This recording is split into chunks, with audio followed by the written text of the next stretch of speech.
আমরা যখন details computer ভিশনে আরো ফোকাস দিব তখন দেখব ডাটা প্রিপ্রসেসিং এর জন্য আমাদের অগমেন্টেশনের দরকার পড়তেছে।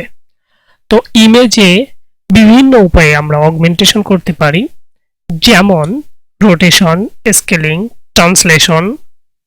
তো এই অগমেন্টেশনের ধাপগুলো কিভাবে আমরা ওপেনসিবি ইউজ করে করতে পারি তার প্রাথমিক কনসেপ্টটা দেওয়ার চেষ্টা করব।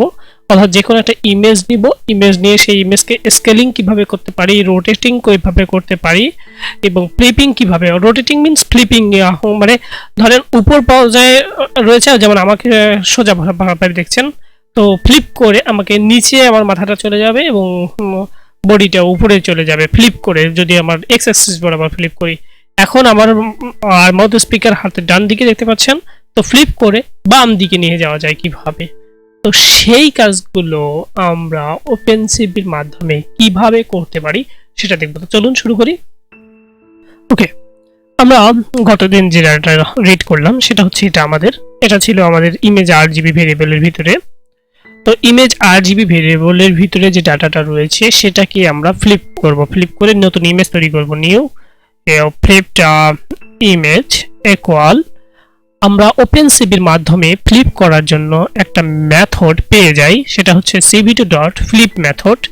এবং সেই ফ্লিপ মেথডে আমরা ইমেজ আরজিবিটা দিব এবং কোন অ্যাক্সিস বরাবর ফ্লিপ করতে যাচ্ছি, মানে 0 ও দিলে আমাদের এক্স অ্যাক্সিস বরাবর, মানে আমার এখন মাথাটা উপরে দেখতে পাচ্ছেন, এটা নিচে চলে যাবে। অর্থাৎ এখানে ট্রাফিক সাইনটা উপরের দিকে দেখতে পাচ্ছেন, 15টা নিচে চলে যাবে যদি আমরা এখানে 0 দেই।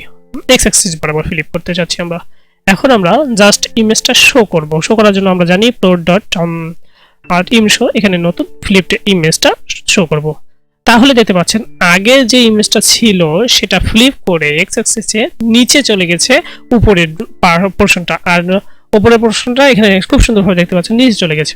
যদি আমরা সেম প্রসেসে এখন ওয়াই অ্যাক্সিসটা, অর্থাৎ আমার হাতের ডান দিকে দেখতে পাচ্ছেন আপনি মাইক্রোফোন, যদি আমরা ওয়াই অ্যাক্সিসে ফ্লিপ করতে চাই তা সেটা বাম দিকে চলে যাবে এবং বাম দিকের এর পোরশনটা ডান দিকে চলে যাবে।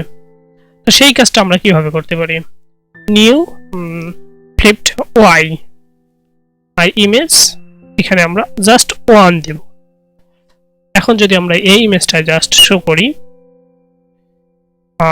জাস্ট এখানে ওই ইমেজটাই শো করি, এখানে দেখতে পাচ্ছেন ওই ইমেজটাই, অর্থাৎ এই দিকে আমার পোরশনটা ছিল সেটা বাম দিকে চলে গেছে, মানে উল্টা হয়ে গেছে, ওয়াই অ্যাক্সিস বরাবর রোটেট হয়ে গেছে। তো এভাবে আমরা আমাদের ডাটা সেটকে, এটা তো ট্রাফিক সাইনের ক্ষেত্রে এভাবে হচ্ছে না, বাট অন্য কোনো সাইনের ক্ষেত্রে ডাটা সেট এভাবে আমরা প্রিপেয়ার করতে পারি। যেমন এই যে যদি আমার ল্যাম্প পোস্ট, এই যে ল্যাম্প পোস্টটার ডাটা সেট ক্রিয়েট করা দরকার পড়তো, তাহলে এখানে একবার দেখেন ল্যাম্প পোস্ট রয়েছে আর এখানে একবার ল্যাম্প পোস্ট রয়েছে, তো দুইটা ল্যাম্প পোস্ট আমরা পেয়ে যাচ্ছি ডাটা অগমেন্ট করে। তো ফ্লিপিংটা এভাবে মূলত পক্ষে কাজ করে। আশা করি ফ্লিপিং এর কনসেপ্টটা আপনারা বুঝেছেন। আমরা ডাটা অ্যানোটেশনের আরো অনেক স্টেপ ধীরে ধীরে দেখব। ধন্যবাদ।